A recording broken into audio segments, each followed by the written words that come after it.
Hello, happy Monday. Hello, how are you?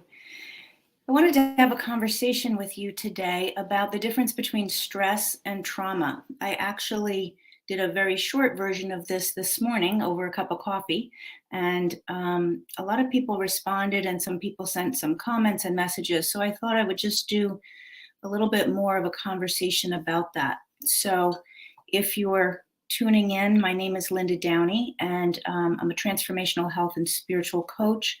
I work with women who are stressed out, overwhelmed, into the point of burnout, have health issues, and really looking to move past trauma in their lives. So this is an episode of the podcast, The Unconditioned Life, and it's also streaming in several places. So please say hello if you're watching live or if you catch the replay. I would love to say hello and see where you're listening from. And I will do my best to respond to the comments that I can't see since this is coming in various places. So, okay, having said all of that, as people join us, this conversation is around distinguishing what's the difference between stress and trauma. So, all biological beings, all organisms have the ability to handle stress. Animals do, fish do, people certainly do. We have the ability to handle stress. We do not have the ability, though, to stay in a stressed state. Our bodies are not made to stay stressed. We have great ability, great capacity to adapt under a stressful situation, but not to stay there. And that's really a big thing between stress and trauma. And I'm going to tell you how it is that trauma stays in your body. So when we're stressed, let's just say, so this was the example that I gave today, this morning over my morning coffee. So if you heard it already, just bear with me, but I'm going to go through it again. Okay. So imagine that you are going on a trip and you have a really big suitcase and it's packed really, really full, one suitcase, very heavy, and you're in the airport and the handle breaks off your suitcase and you have to still get yourself over to the counter. So you pick up your suitcase and you carry it maybe over your head or on your back, across your shoulders, and you carry that suitcase that way till you get to the counter. And the whole time while you're walking and carrying that suitcase, you're having a stress response. So your heart starts beating and your breath is going and you start sweating and your muscles are getting tight. You can feel pain as your neck and shoulders are holding up the weight of that suitcase. And that's how you're adapting. That's your adaptation to the stress, which is the load of the suitcase. But the good news is when you get to the counter, you get to take that suitcase down and hand it over, and now the stress is done. So you hand over that heavy suitcase, and now your body can leave that stress adaptation. So your heart rate can start to calm down. You can catch your breath again. You can sort of roll your head out and stretch your muscles, and your body will go back to its normal, healthy alignment. So that's how a stress response is meant to be. Handle it, adapt, do what you need to do, and return to normal. Okay. Now, a trauma response is different, and it has different consequences in your body. So the first thing that's different about trauma is it's not so much the thing that happens, in this case, holding the suitcase, but it's more about how we interpret the thing that happens. So that's the very first piece of it. In the stress situation, you go, pain in the neck, my handle broke, I got to pick this up, I got to deal with it, and you deal with it. You don't really make anything out of it. You don't make up a story in your head about it. You just go, okay, pain in the neck situation, let me go deal with it. With the trauma situation, something very different happens. So in this example, the handle breaks in the suitcase, and in that moment when that happens, you say something to yourself like, oh my God, this is going to ruin my trip. The worst things always happen to me. I never go anywhere without something bad happening.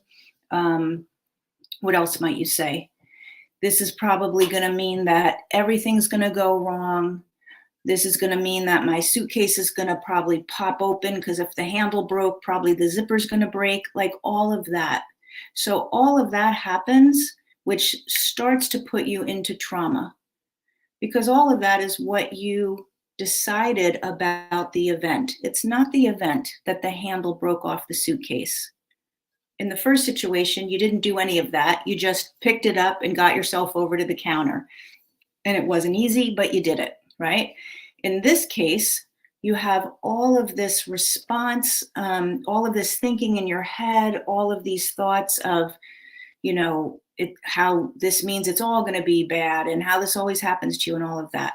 Okay.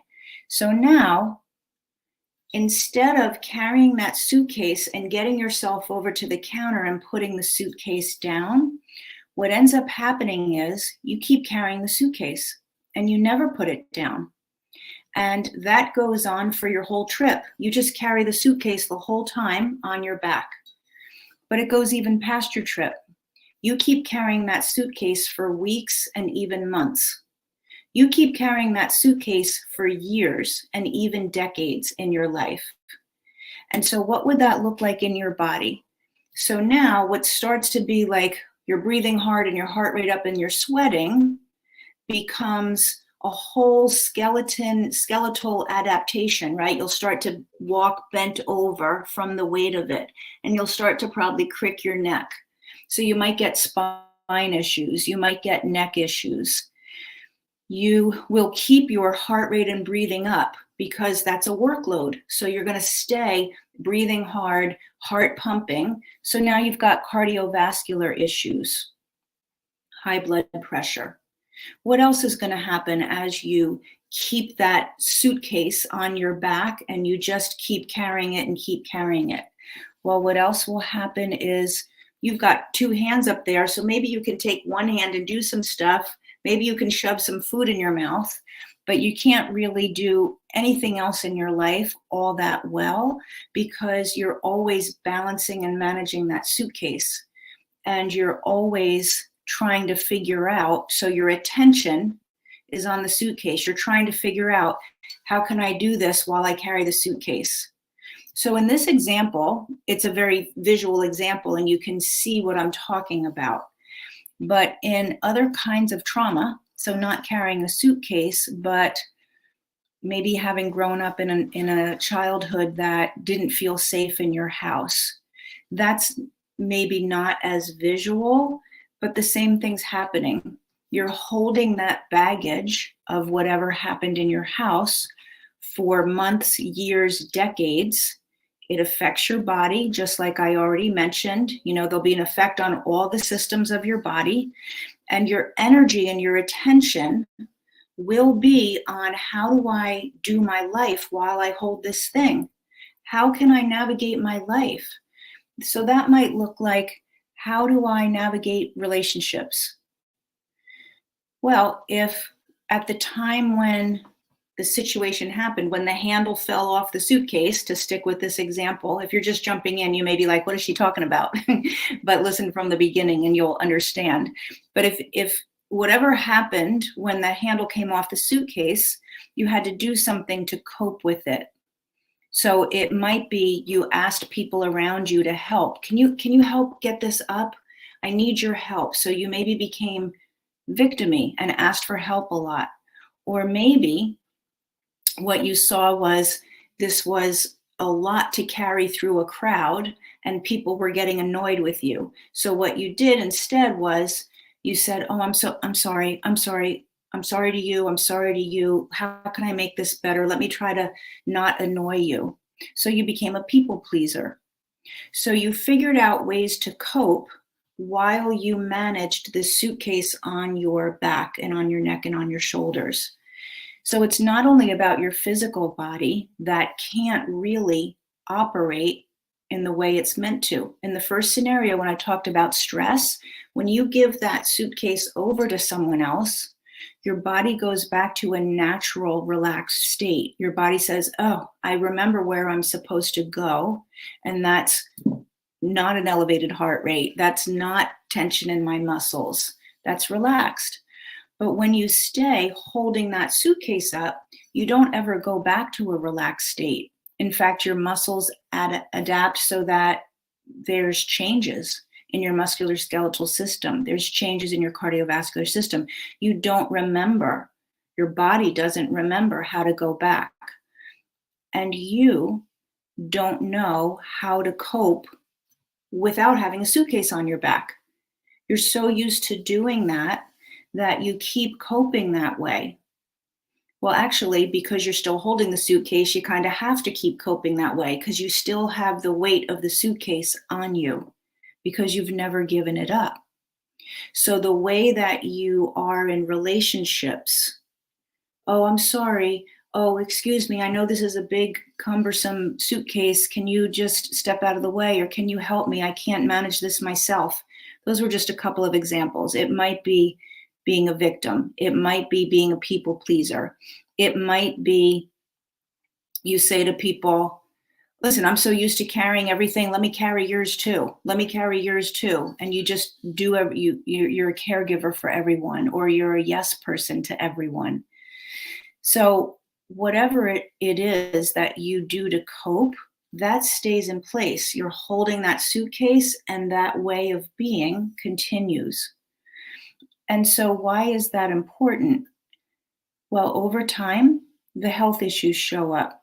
When your body can be in a relaxed state most of the time, when your nervous system is in relaxed and rest, your body can handle anything that's going to come its way. It can handle viruses, it can handle bacteria, it can digest your food and nourish you.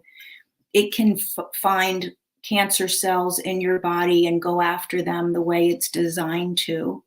That's what can happen when your nervous system is working the way it should, because you've put the baggage down and you've let yourself come back to relaxing. But when you haven't done that, then all of those things that I just mentioned are not going to work the way they're meant to. And then you're going to notice sickness, getting ill more often. You're going to notice digestive issues, pain in your body, chronic pain for different reasons. You're going to notice if you do get sick, it's harder to recover. You might notice, whatever is in your DNA in terms of maybe illness, genetic issues, those things are going to be turned on and they will show up. Whereas if your nervous system is relaxed and doing what it's meant to do, then that DNA will not turn on. You won't necessarily get the things that genetically you're programmed for, which is good news, right? So that's all of that is the difference between stress and trauma. And remember, or if you're listening after I started, a big difference is, what did you make it mean when it happened? So it's not about the suitcase without the handle. It's about what you said to yourself when that handle broke. That you didn't say to yourself in the first scenario, you just handled the problem and then moved on with your life. When you say all those stories to yourself, now you hold that baggage and it stays with you, just as real as if you were actually carrying that bag on your back. So why do we say those things? Why do we have those stories? Why do we have those thoughts? Oh, this is always going to happen to me. Oh, this means the whole trip is going to be bad. Whatever you said to yourself. Well, for a couple of reasons. Sometimes it's just the things that we've heard, like growing up. We hear things and we accept them as the truth. Or when we're very, very little, we see things through a particular perspective. And that perspective is always around ourselves. This is a problem with me. Oh, I'm the one that caused the handle to break, or I have that kind of luck. That's just how it is in that stage of development. And then our brains are wired to always see those things and match it up with what we already experienced and what we already believe. So if we already have a thought and we had a past experience, we will go right back to that and decide, here's more evidence of the same thing. So that's why you might be creating certain stories that cause something to become more of a trauma, more of a baggage in your life. Okay? Now, here's the good news part of it. Here's what I want you to really chew on and take home at the end of this conversation, which is inside that suitcase, especially if you've been holding it for years and decades, you don't remember what you packed in there. You actually have no idea what's really in there. And that's a big thing with trauma too, is that people don't really want to put the suitcase down and open it up because they're afraid. They're afraid of, what's that going to feel like? What am I going to see when I open up the suitcase? What's going to happen to me? Is it going to be scary? What's been in there all these years? And so people don't even really know what's in there or remember. But here's the good news. What's in there is actually a treasure. There's actually a treasure in your weighted down, heavy, broken suitcase that you've been carrying around for years. And that treasure is a deeper connection to yourself.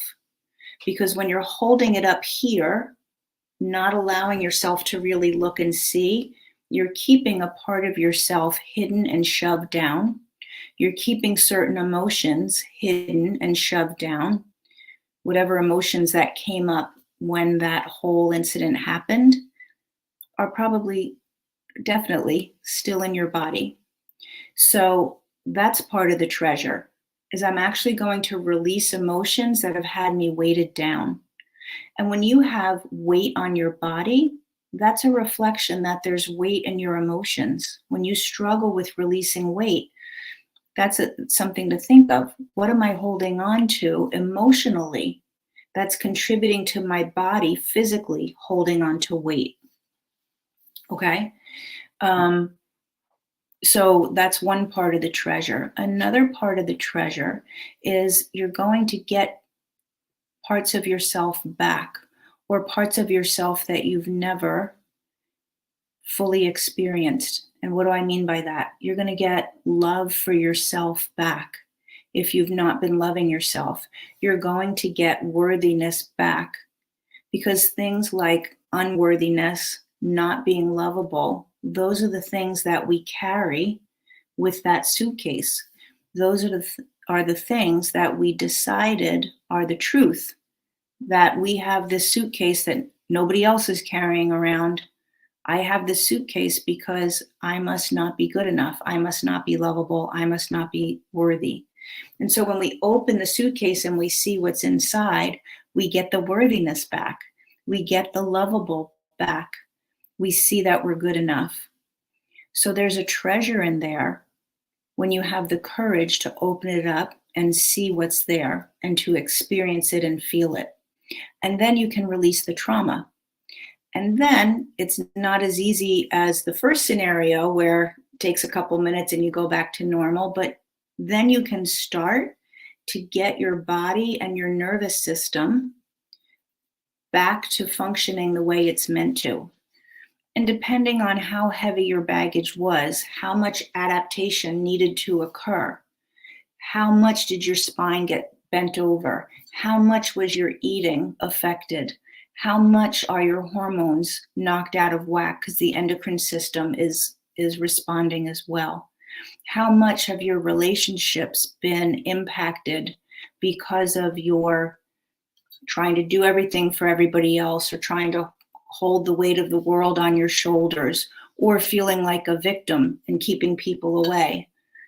Whatever it was, how much has your relationships been impacted? How much has your personal joy been impacted? So how long it takes to recover really depends on how all of those questions are answered. What would your answer be to all of those questions? And it does take courage. I just really want to acknowledge that. It's not something that everybody's ready for. But when you are, when you don't like the answer to those questions enough to say, I want to put this suitcase down. I don't want to hold this anymore. And I'm going to have the courage to open it up and really embrace the treasure that's inside. I might have to find it a little bit. I might have to move some things around, but it's in there. It's the thing that's really worth opening up the suitcase for. So your nervous system can go back to normal. You can start to turn around issues in your body, health issues. You can shift your relationships. Your perspective of your own self and your own life drastically changes. That's really the gift of trauma. So there's, to my mind, and the way that I work with clients is there's trauma, and the flip side of it is the gift of spirituality and self-love that you wouldn't get to the same degree if you didn't have the trauma. So the trauma is actually a pathway to a deeper spiritual understanding of yourself. Isn't that good news? That's the perspective that I have come to in my own life. That's the perspective that I take in the work that I do with my clients. And it's a very, very powerful perspective, because instead of seeing trauma as something that happened to you, that ruined your life, that was a burden to carry, that wasn't fair, you start to see trauma as like the golden pathway to a deeper, more fulfilled life, the golden pathway to your own understanding, the golden pathway to bringing your spirituality into alignment with your physical body and your mental thoughts, right? Body, mind, and spirit. The trauma is the pathway to, if you want it to be, if you're choosing to look at it that way, it can be the pathway to bringing that back into alignment. So I want to thank you for listening. I'm going to wrap it up. I would love to hear what you think about that. If you have been carrying a suitcase, and if that analogy worked, I would also love to know what your thoughts are on, could trauma actually be a pathway to deeper spirituality? How does that land for you? And I would love to know if you have questions about that and want to know, how can I do that in my life? I would be happy to answer those. Okay? All right. I'll see you this week on some morning coffees if you listen to those. And I'm sure I'll be doing another one of these later in the week on another topic. So thanks for listening to this episode of The Unconditioned Life, which is really about getting rid of the conditioning that has us keep the suitcase on our back, not staying in that conditioning so that we can create a life free of that kind of baggage. Okay, have a great night. I'll see you soon. Bye.